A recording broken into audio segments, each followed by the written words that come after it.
A Westaco man accused in the beating death of his common-law wife's 1-year-old son found not guilty of capital murder. CBS 4's Freddie Vela live outside the Hidalgo County newsroom right now with more on the jury's decision.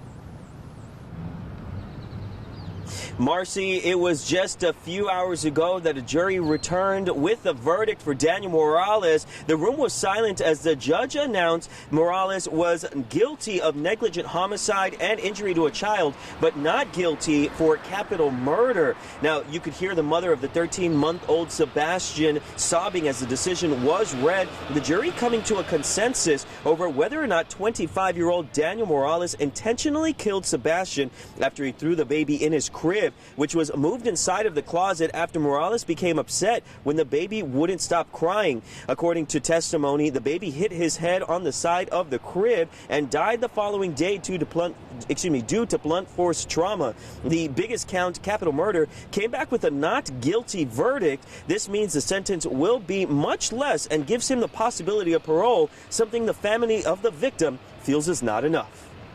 Because he murdered my son. That's it. He murdered my son, and I was the one that had to be there in the burial, his funeral. That was my son. I'll never have him back. He's never gonna come back to me.